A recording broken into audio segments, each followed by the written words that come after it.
The only way to keep the peace is to keep making your partner happy. Do what they say, do what they want.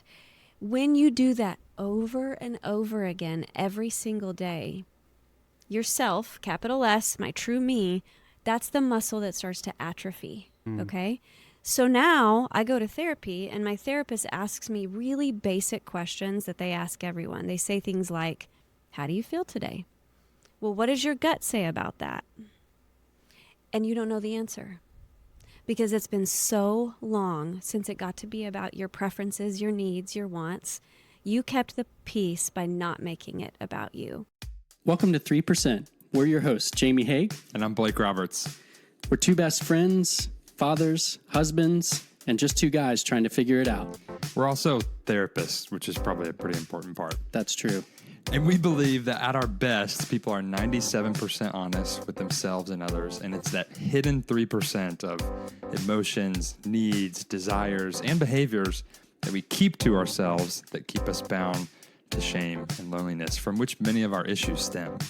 Each week on this podcast, we'll interview leaders in the fields of psychology, theology, arts, and athletics to explore holistic masculinity.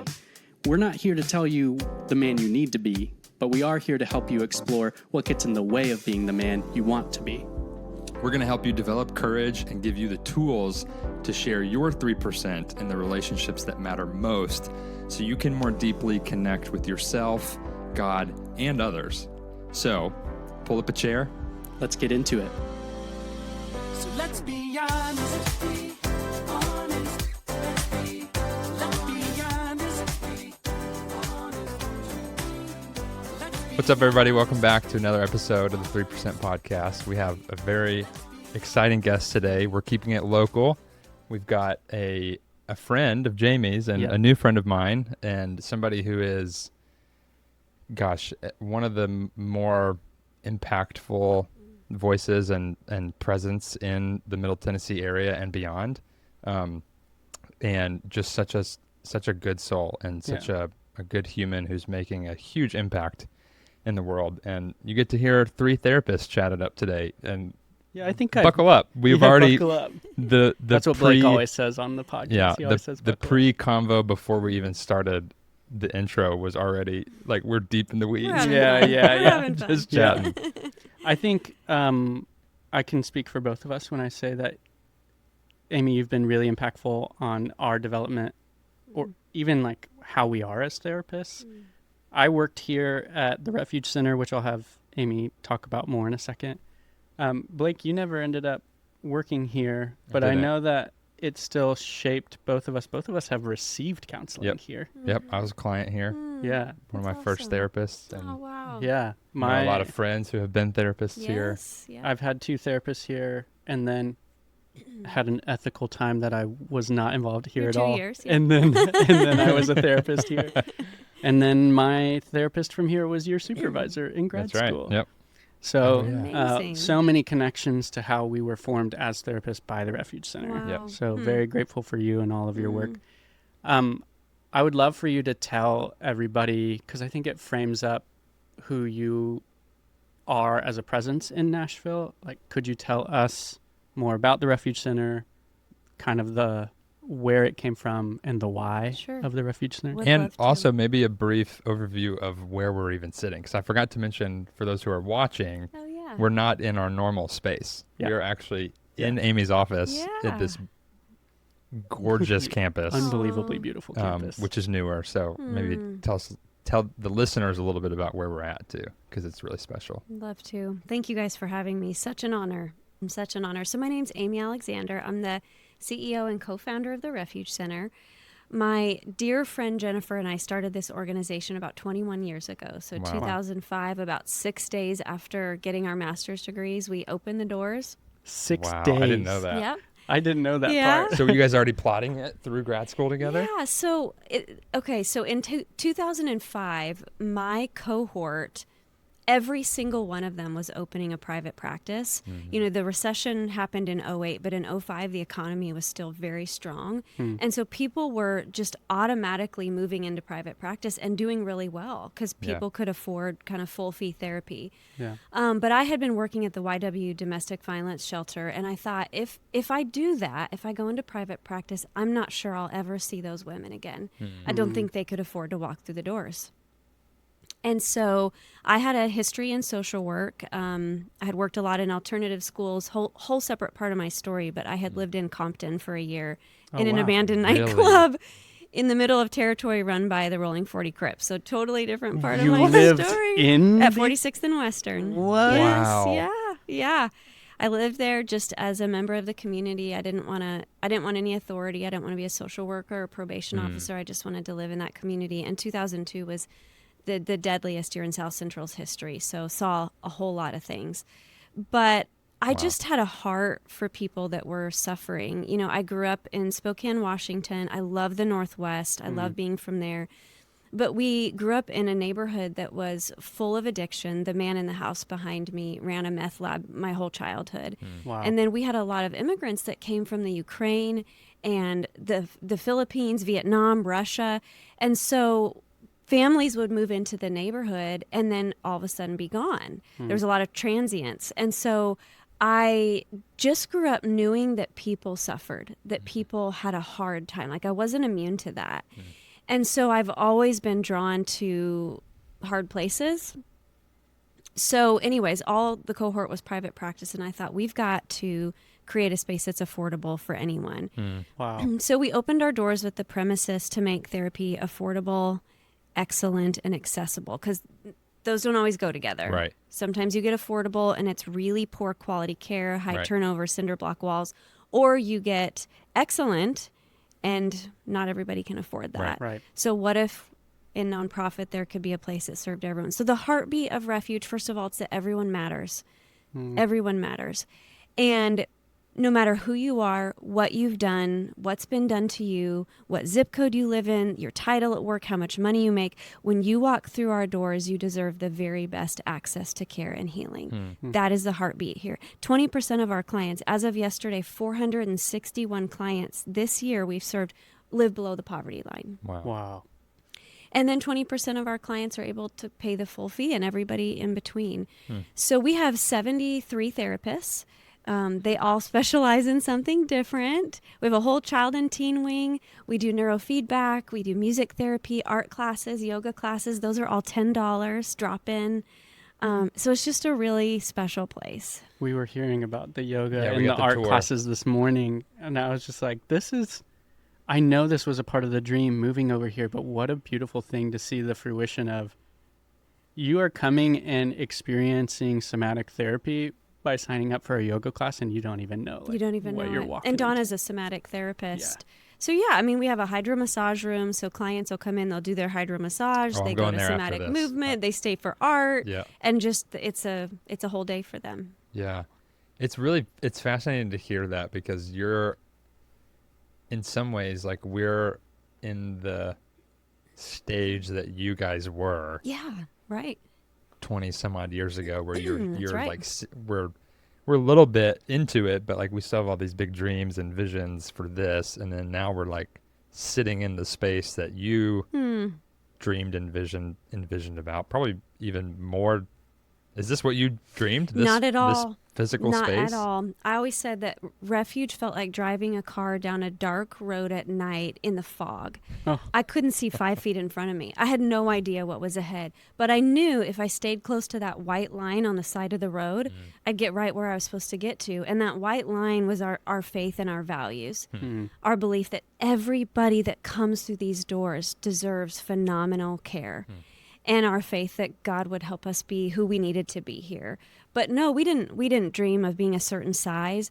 You know, one of the values we live by is let us tend to the depth of our ministry and let God tend to the breadth of our ministry. That's good. So let's be the very best at what we do. Let's do good work. And then we'll grow or we won't. Yeah. You know, it's not about that. It's not. Wow. That's so inspiring. I didn't know that when we came here to talk that I would be the one leaving with Like that's how it feels for us, Yeah. for sure, right now. Of like driving 100%. a car down a dark road in a fog, and just trying to tend to that white line. Yeah. for Every sure. day you get up and you stay close to your values and you do the right thing. The verse that I have lived by, it says, if it is within your power to do good, do not withhold it from those who deserve it. Mm. If it That's is so within your good. power to do good, do not withhold it from those who deserve it. And everyone deserves what we have, not just people who can write big checks, Yeah. you know, or come from certain communities. Yeah. Yeah. When did you guys move into this space? So the dream happened in January 2013 in a board meeting. The board said, Amy, every time you come to us and you ask for a new office or you ask to hire a therapist, you come back the next meeting and it's already full. Like, what does this look like? Just sort of infinite growth. And I thought, well, no, not at all. The phone just keeps ringing. Like we're just trying to take care of the people on the wait list. But I started thinking about the conversation in 2013. People were getting really dialed into epigenetics and neurobiology. And it was like, okay, maybe the way we heal involves connecting more to nature, more access to natural light, more movement-based therapies. And so I thought, why shouldn't our clients have that? You know, even if they're paying $19, why shouldn't they have that? And so we just began dreaming about a physical space that started to match the quality of our care, that gave people a sense of dignity, but also they're hiking the trails with their EMDR tappers and they're using the herb garden to do an intervention. And so it just evolved from there. Wow. Yeah, what people can't see, if they're even watching or listening, is that there's acres behind. 7 acres. Seven yeah. acres behind the physical building, Which is gorgeous. and there's Except for all those walking trees we have trails. to- Except I for the trees know. from the ice storm. There was an ice Yes. storm in Nashville that Yeah. devastated a lot of the trees here. It's gorgeous back there, and I remember I didn't work at this space. I worked at the previous space. My office didn't have windows. That's right. Yeah. And we still, you could feel in the space how much everybody cared about what you're talking about, the depth of care that we gave to people. And I would just take people outside to walk. Yep. And we'd be walking neighborhoods. That's right. And now they have the opportunity. People who listen to this will know how much of a tree nerd I am. They have the opportunity to have so many unique interventions just by being Yeah. in the 7 acres behind the property. Yeah. It's really inspirational, Amy. It's very, very cool. I just got more context into the why of your personal work, Yeah. but that's kind of the reason for everybody listening, the reason that we wanted to talk to Amy beyond her being so impactful is because Amy works with people who are really hurting, specifically vulnerable women. Could you speak more to your experience with that? And then I'll kind of guide us into the why from our end. Sure. I have, so I've been doing this work for 25 years now, 25 years exactly. Refuge has been open 21, but 25. Wow. And so as you develop as a therapist, you start to learn what fills your tank and what's most inspiring. And you sort of start to pare down and specialize.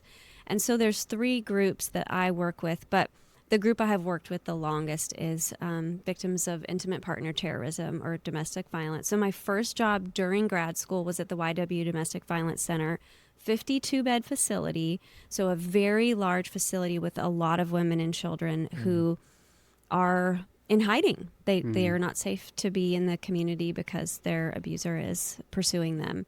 Yeah. So that was my foray into this work. I worked the 3:30 to 11:30 shift. Wow. So I was there at Goodness. night when there's a lot of nightmares and flashbacks. And I just, at the time, I didn't know a whole lot about the topic other than learning more. I started to realize some of the dynamics from my childhood that actually was like, oh, okay, this is kind of familiar.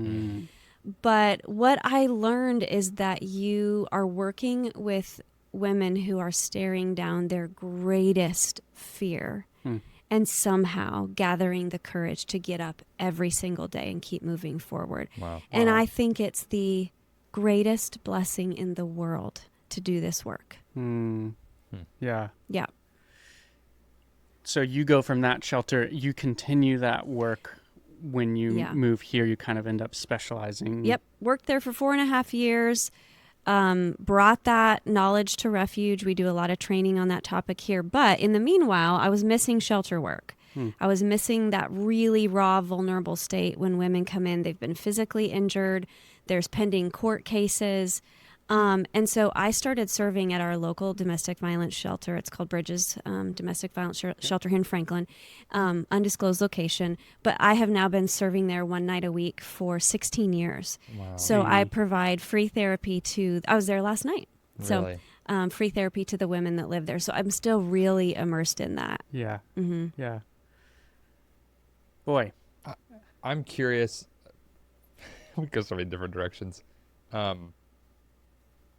I did write questions to help with the direction. But, Maybe just know, you go there. Go with your question first. Okay. So A little bit of structure doesn't hurt. yeah, anything. just a little. just a little bit. We do have the tendency, especially when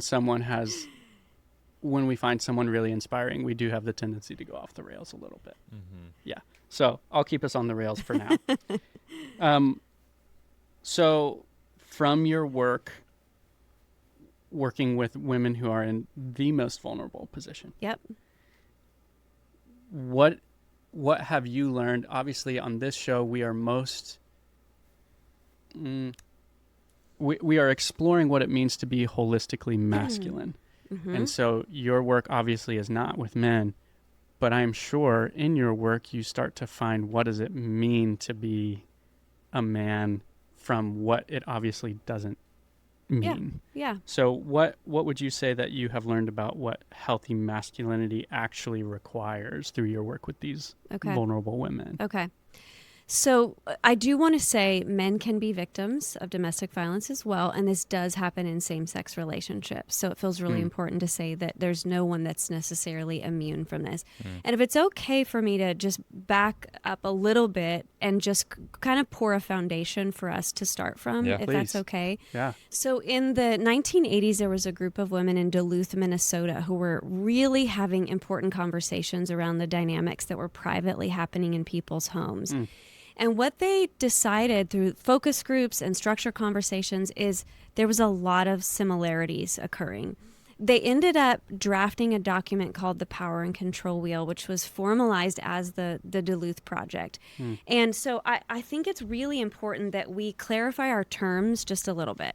So what we're talking about today is intimate partner terrorism. That is a power over top-down dynamic. Okay. That's what we're talking about today. What we're not talking about is perhaps situational violence, where every time my partner and I talk about money or our oldest child, we both get aggressive and irritable.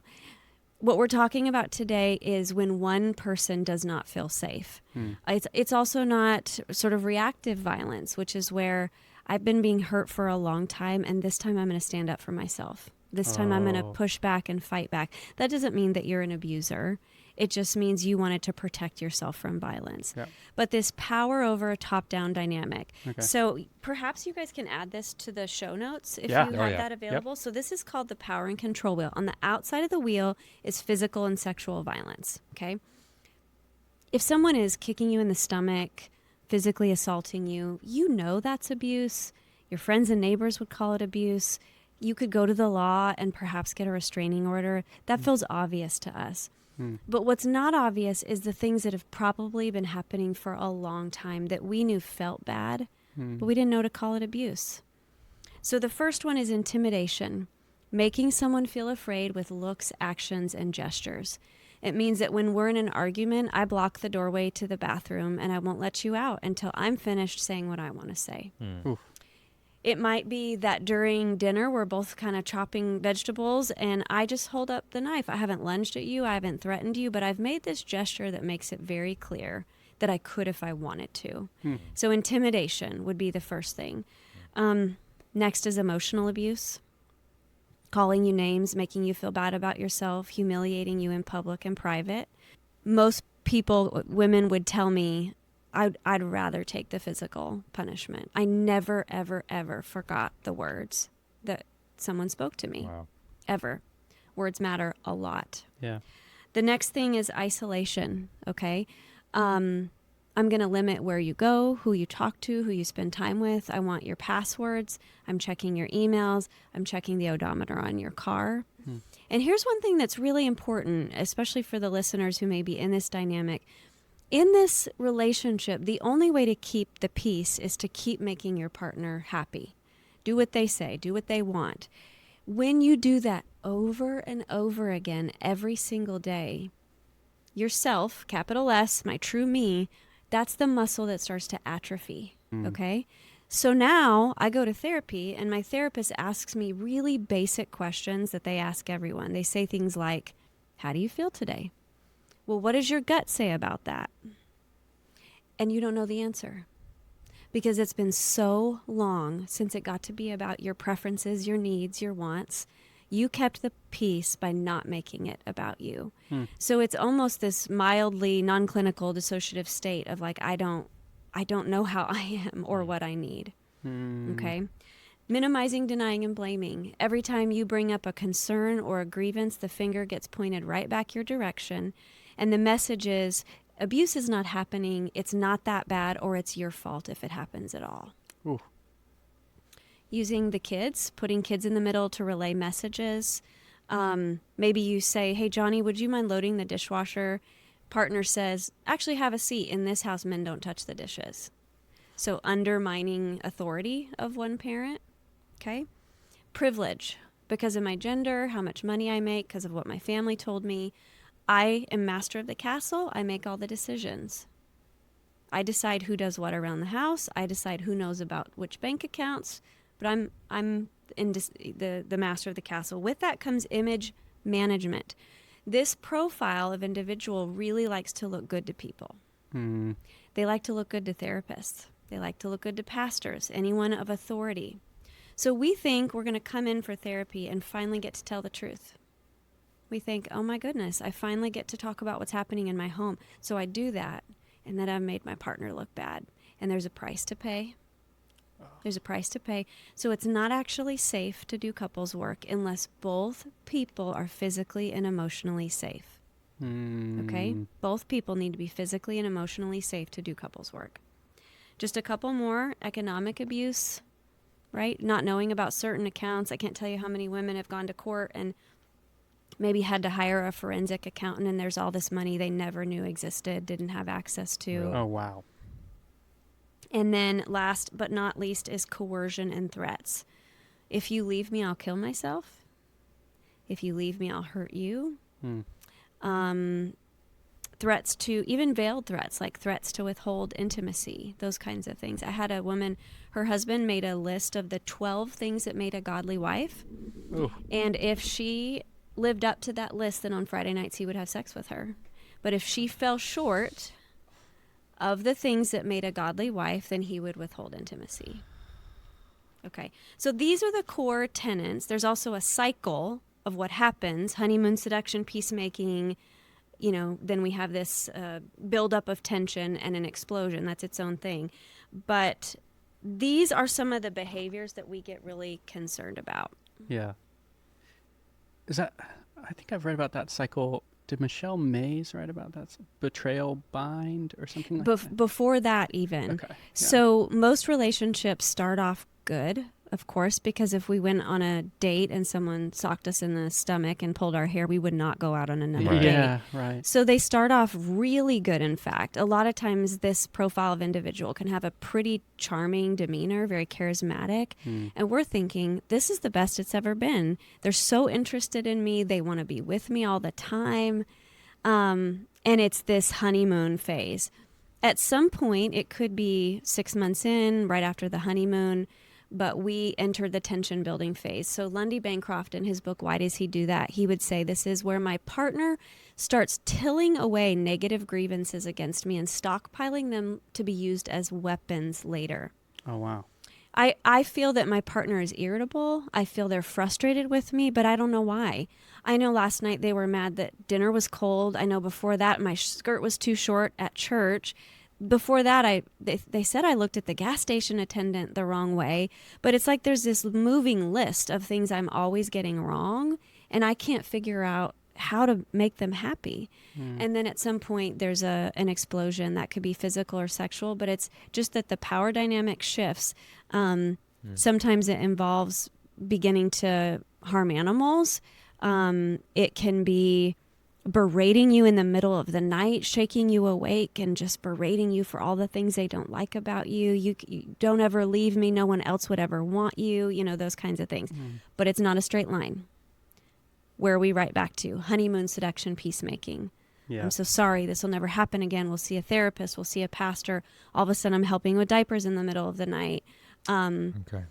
With this cycle, that person gets their needs met. They get to have the priorities, and they get to make themselves feel better about what they did in the explosion phase. In the middle is sort of like, why do we stay? Right? Why in the world would we stay in this? Well, we genuinely love the person. We've got children. We've been married 10 years. There have been good times. So there's this denial that maybe it's not that bad. No one else sees this side of my partner, and so will anybody believe me? I haven't worked in 10 years. Can I get a job? But each time we move through the cycle, it increases in frequency and intensity. It gets worse and worse. And here's the tricky thing. The person who rescues me is also the person who tortures me.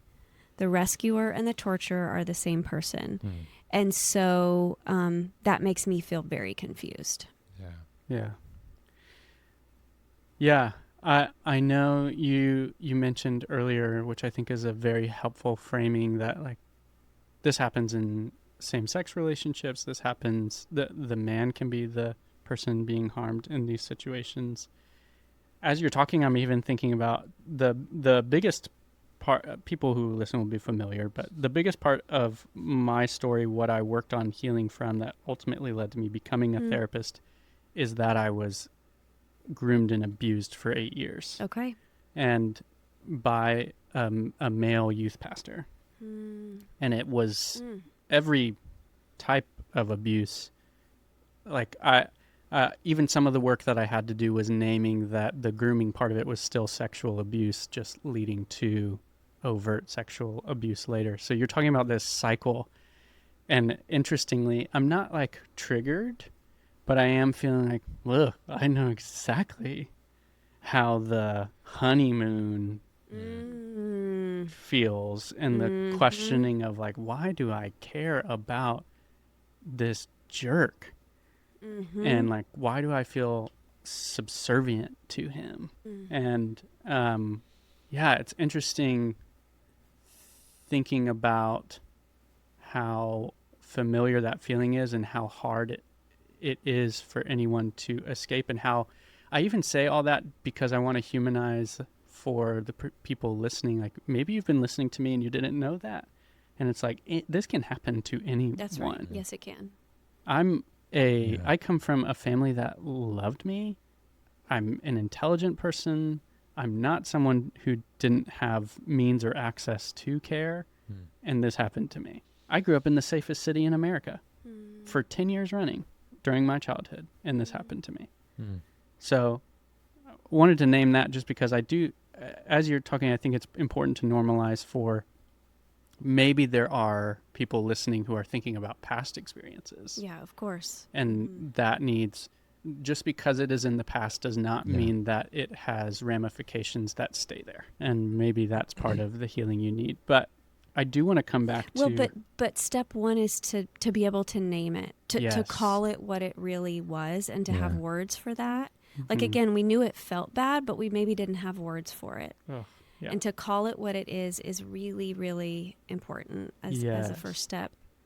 Yeah, I quote you all the time to my clients because you're the first person I heard say, if you name it, you can tame it. Yeah. I think you were telling me that about, I was asking you probably about a client, and you said that to me, and I'm taking that and using it forever. It's amazing how simple of an idea, but how powerful of a result simply the idea of naming something particularly for what it is can do for you. I want to let you jump in, but I also do want to come back to that shared language is very helpful, and hopefully gave people a framework for what this experience is talking about, or maybe it helped highlight things for them.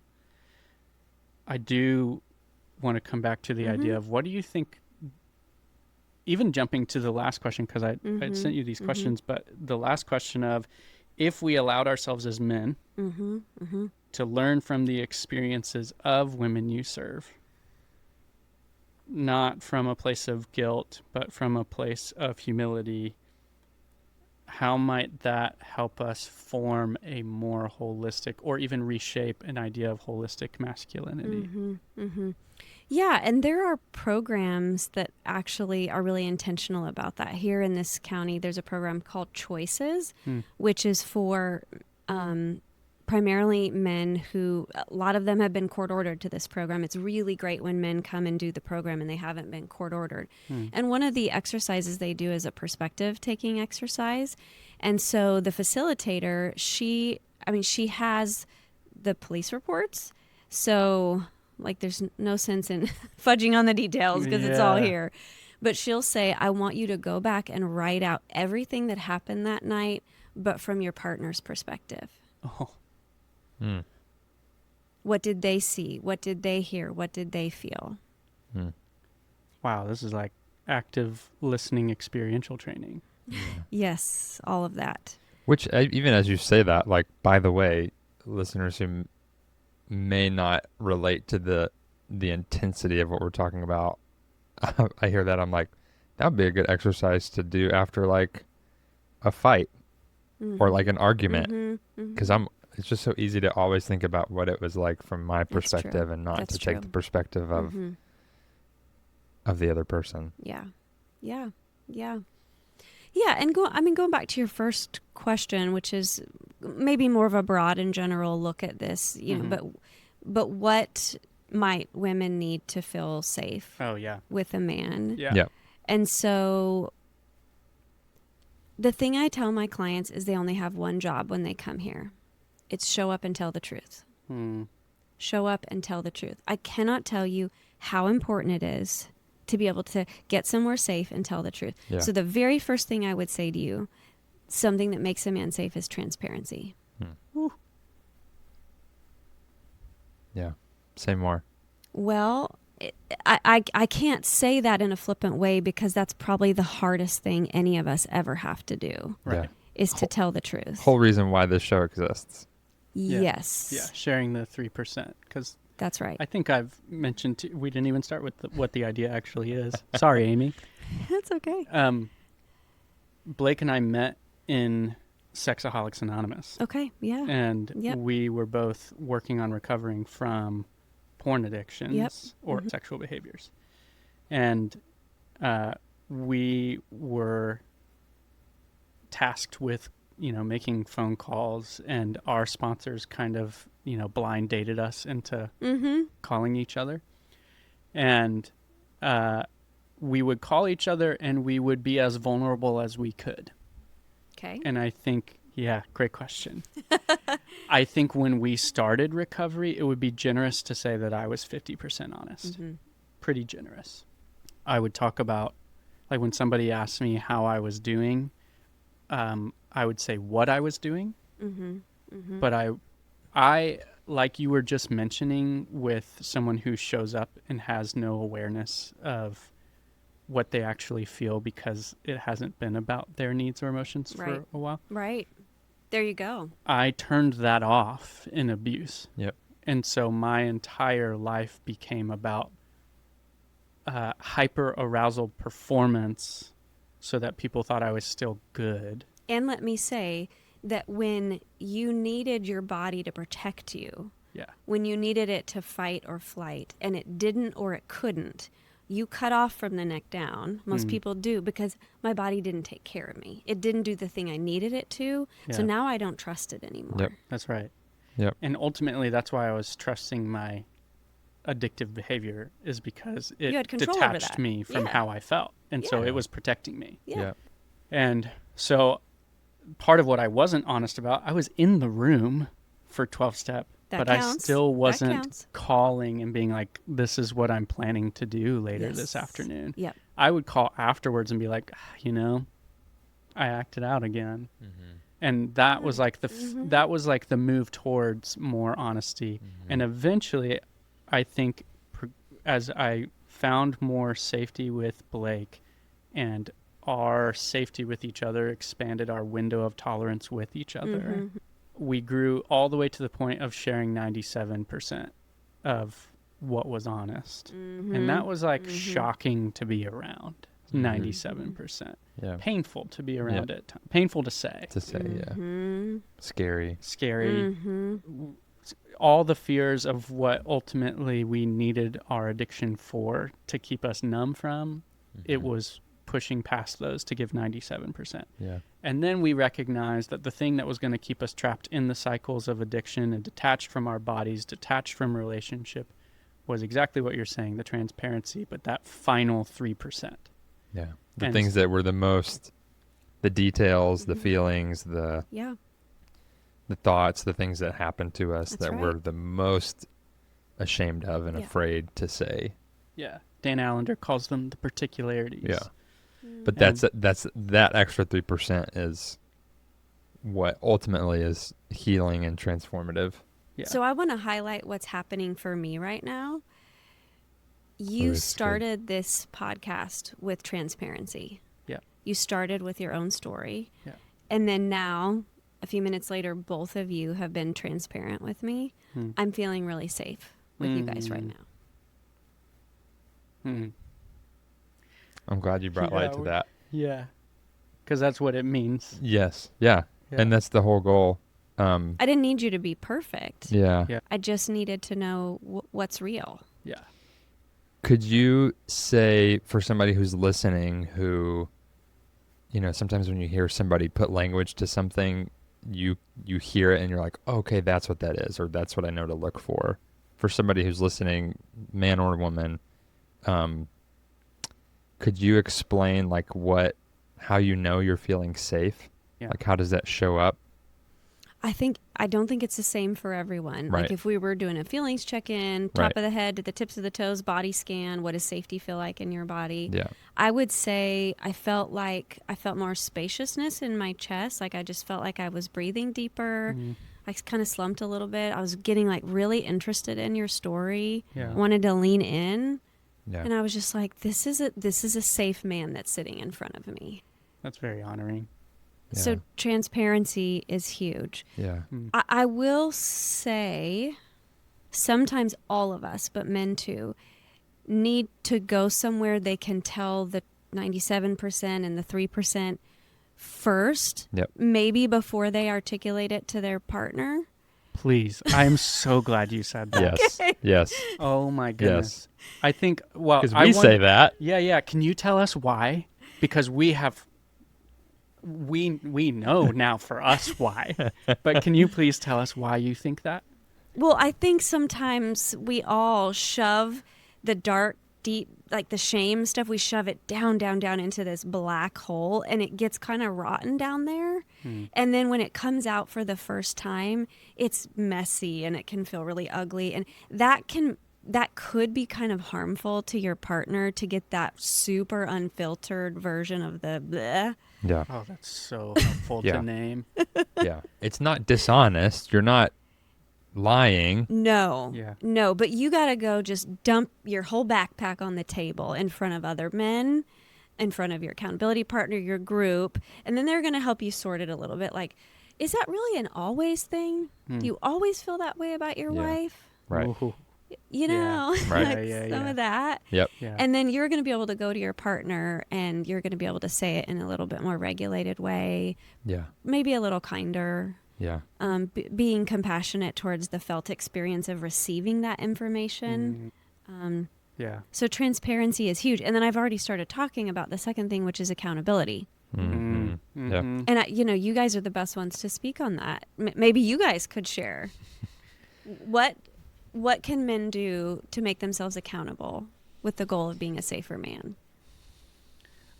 What I'm very thankful that you spoke to already is that I think you need to not do it with your spouse first. Multiple reasons. I think for us, Yeah. if we had started with being accountable to our spouses first, it would be mostly about guilt dumping. Mm-hmm. And we would be That's trying. what we see a lot of clients do. Yeah, like And can I expand on what that is? yes, please. So to be accountable and to be honest is one thing. To share something that you have shame around, or like a lot of fear around, especially with your partner, when you haven't. This is sort of opaque, but like when you haven't worked through the shame of it, can be a way of just like dumping the shame onto them. That's right. And Well you said. kind of tell yourself that it's Yes. helpful because I'm being honest with you and I'm telling you the truth.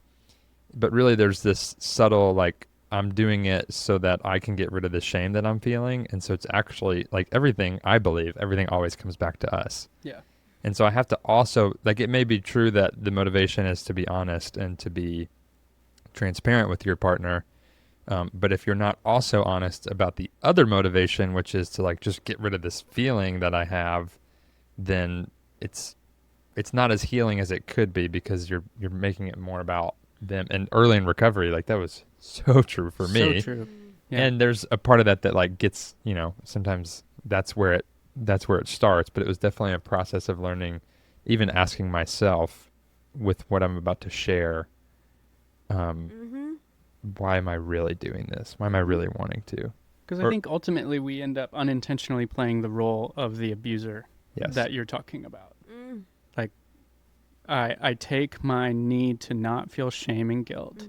Yeah. I dump it on my spouse, asking them to take the weight of it. And honestly, in a way, the punishment of that Yeah. feeling. Yeah, that's right. And if you can say that I'm okay with this thing that I have done that is really harming you too, but you don't need a safe space. I need a safe space to be honest about it. So I'm going to dump it on you.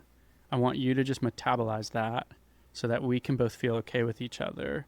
And then probably still out of my guilt, I'll like do nice things for you because I feel freer from my shame because I got it off of me. Yep. But really what I'm trying to do is earn back your care. Yeah. Yeah. And so it's not as I'm not going to caveat it. It's playing the role of the abuser that you're talking about. It's just not intentional. Yeah. And I think it's pretty important for us to name what accountability isn't, because what it isn't is you taking any of what you are going through and shame and guilt, dumping it on anybody just for the purpose of like getting your toxic levels of those Some things, relief. a pressure release so that you can maintain your very unhelpful behavior. I think that's how I used accountability. Yeah. For the most part, was just like, if I can get enough pressure release from this, then I can feel okay enough about myself and I can keep performing. And I think what accountability actually is having safe relationships where they know your story, so that you can be held and cared for in the spaces you need it the most. And it's like, you talk about the unhelpful behaviors, the ways that you harm other people, the ways you harm yourself, but not for the purpose of pressure release to continue maintaining those, but actually to give care and attention and healing to them. And if you're trying to be accountable to your partner, but unconsciously they're becoming your accountability partner, then you set up this dynamic of like, they're like your PO or your, police officer or detective. Yeah. And that feels bad. That doesn't feel like an equal relationship. And it feels bad to both people. Both people. Yeah. And if the partner is somebody who grew up in a family system where they did sort of play that role, like they were the caretaker or the holder of emotions for their parents, they will step into that role willingly and feeling like it's very empowering and it's a loving thing to do. And then you're both in this dynamic where you feel like you're doing something good, but really still just reenacting the same patterns. I'll see if this will come out clearly.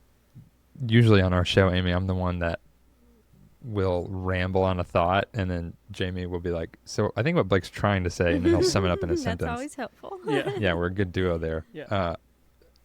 The way I'm thinking about accountability right now, when you said, Jamie, what accountability isn't, I don't think it is solely, or at least more importantly, about behavior management. Yeah. Okay. Because Yeah. if I'm only it certainly is a piece of it, but if I'm only being accountable to managing my behavior by focusing on what I shouldn't do and then doing something different without addressing the underlying wounds, narratives that lead to the behavior, then another behavior is just going to pop up. Like, there's a reason why a lot of people in something like SA started out in AA and got sober from alcohol in a more behavior modification way and didn't do the deeper work, and then this sexual addiction or this pornography addiction then kind of almost just took its place.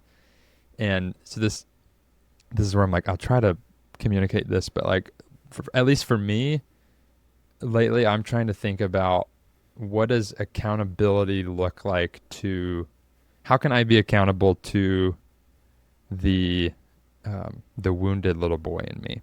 Because he's always there, and there's always new, no matter how much work I do, there's always like new versions of him or new parts of myself that I discover. But being the kind of man that little boy could count on Yes. and look up to. Yes. And that looks Yeah. like being accountable in my relationships and in my work and in my life. Yeah. And also being accountable to him when he's showing up in my system, and not bypassing, like noticing a vulnerable feeling come up and then just being like, whatever, and then like pushing through it, or because then when I'm accountable to him by being the man that he always maybe wanted me to be, and I'm talking about like reparenting, I guess, a little bit, that also helps me be more accountable to my behavior. Is that clear? Yeah. It sure is. And then there's like congruence in you. That's Yeah. the Oh, yeah, integration The that integration, we're all yeah. going for. Yeah. So I mean, it all ties together, right? Transparency, accountability, humility, all those things go together. The only other thing I would say around safety is sacrifice. Mm. Sacrifice more of about time, that? sacrifice of energy.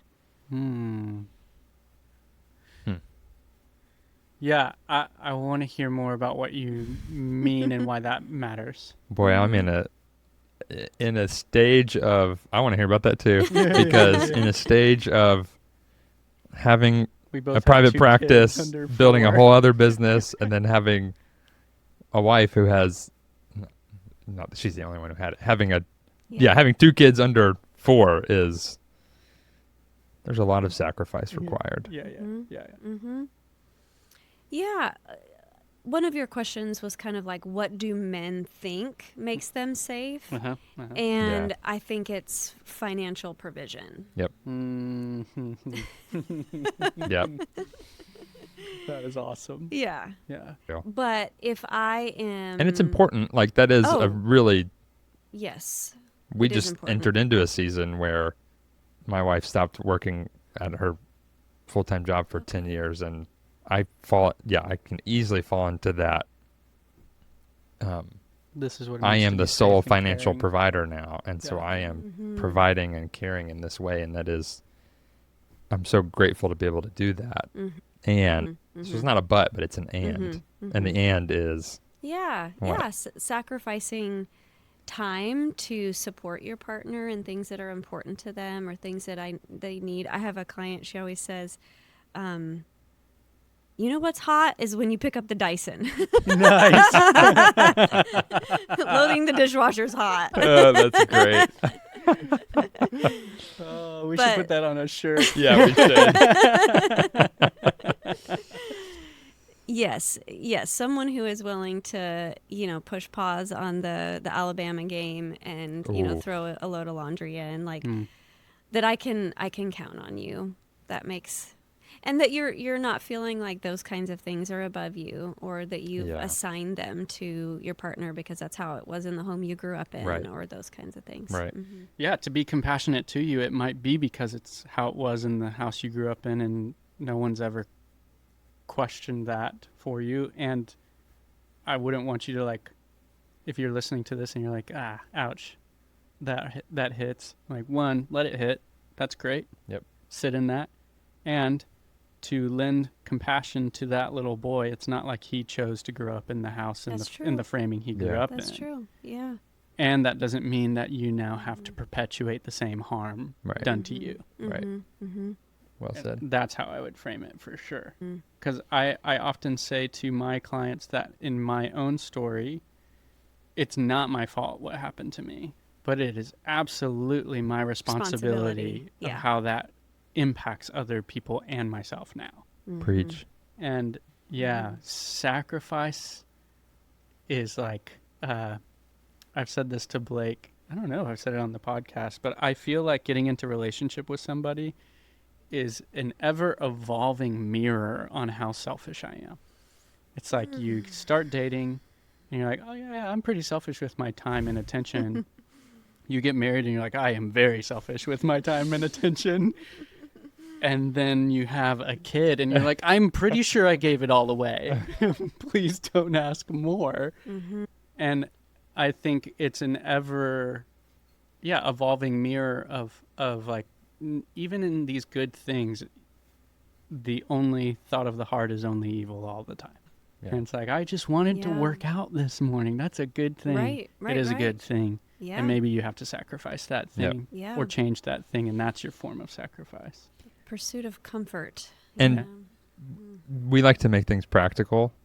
I know we're getting close Because we on need to time, land the plane. but we also need to land the plane.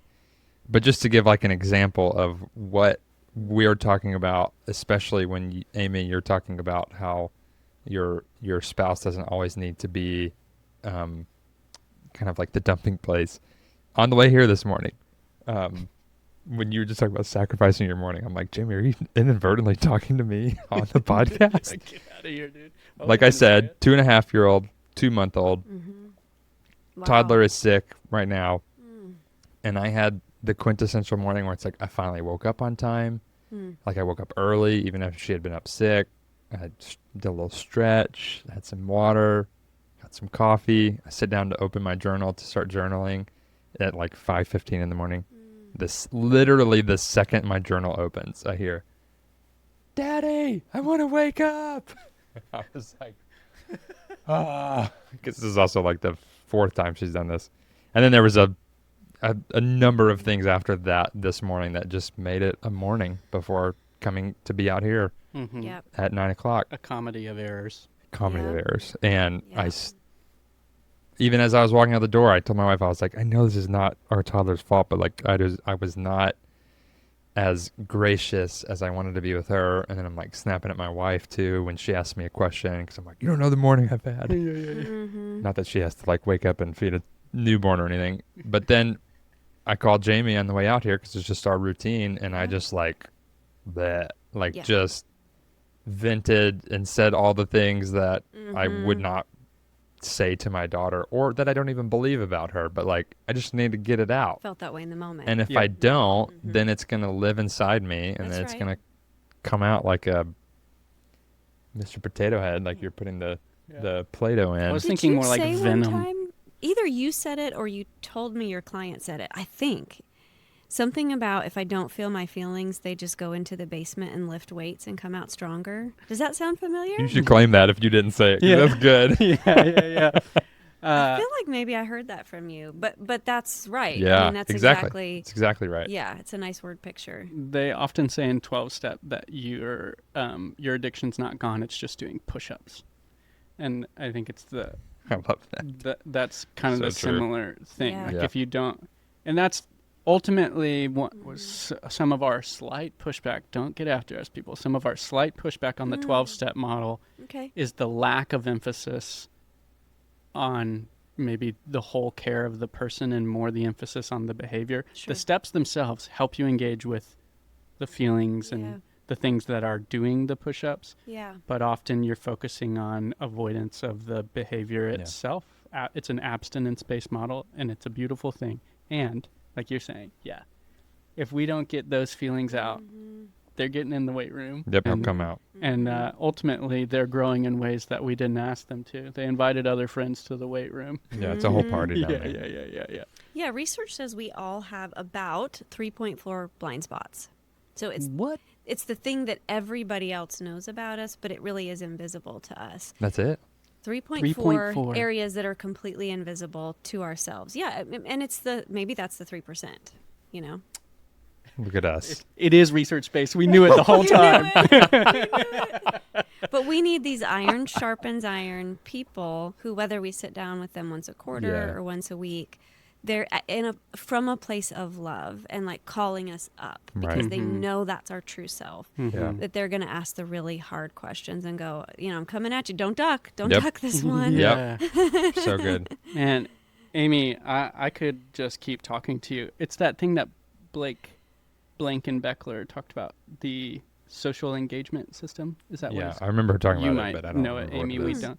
It's Not like sure. what comes online when you do feel safe with somebody. It's like the neural process that allows you to feel like you're playing and having engagement. That is firing for me right Yeah. now. So, And I feel like we need several more hours. Yeah, I know. absolutely.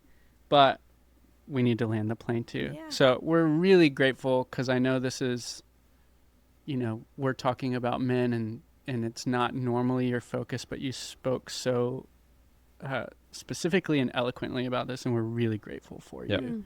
Thank you. It's exactly why we have the intention of having female guests, because if we have a podcast that is just interviewing men talking to us about how to be safer men, then we're We're going to miss the Missing. point. we're missing some things. Yeah. So thank you for Thank you for guys being for here. making this a priority. Yeah. And I feel like women who listen to this will feel really heard Mhm. and I supported. hope so. And if they know their partner's listening, that will be a gift. Yes. Mm. Yeah. Yeah. So partners, listen. Yeah, we have a few couples that are like, we listen to your show every Monday together, and So it's Which like is good. maybe the the biggest sweetest gift. thing ever. The biggest gift. Yeah. Force all of your friends to listen Yeah. to. Amy, how can, as I mentioned before the podcast, our listenership, there's a lot in Tennessee, so maybe we can speak to how they can support and get involved with Refuge, but then abroad as well. Yeah. How can people support and lend help to the Yeah. Refuge Center and this awesome mission that everybody matters? Well, thank you for asking that. That's so kind. If they're local, we are always looking for new advisory board members. Periodically, we have spots open on our board of directors, depending on sort of your skill set, expertise. We have lots of volunteer opportunities. If you own a chainsaw right now, I want to be your friend. Oh my We have a gosh. lot of trees down back there. But also, we have this thing called Faith Builders, and it's people that give $40 a month, and that scholarship's a session for someone. Hmm. We talk about it as though everyone you know is carrying an invisible backpack. Everybody you know has a backpack on. It's invisible, but it is full of the burdens, barriers, and shame stories they've been carrying for a long time. And within 1 hour, when someone can unzip that backpack, let somebody see it, their load lightens significantly. So if someone gives $40 a month to scholarship for someone who couldn't afford it otherwise, the power of change in an hour is significant. So you could go to our website, refugecenter.org, and join that way. Great. Amazing. Well, Amy, thank you so Thank much you. for being on the show. Yeah. And to everybody listening, we're glad you're here. Keep showing up. You're worth it. Hey, thanks for tuning in to another episode. Listen, we're working on some really practical resources to help you connect more deeply with yourself and others. So if you head over to our website, 3percentco.com, you can learn more about that. The link will be in the show notes. And this is the part of the show where we ask you for some help. Listen, we don't have a big fancy production team. We're recording these in my therapy office in between sessions and in the margins of our life. We just really believe in the message that much.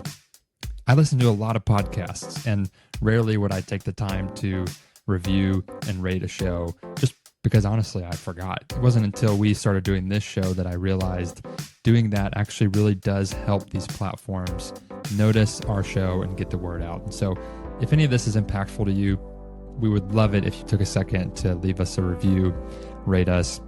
Or if you want to just do it the old-fashioned way, text this link to a friend and say, hey, let's talk about this episode. Whatever you do, make sure to follow us on whatever platform you're listening to so you never miss an episode. We're really grateful you're here, and we'll see you next week. So let's be honest.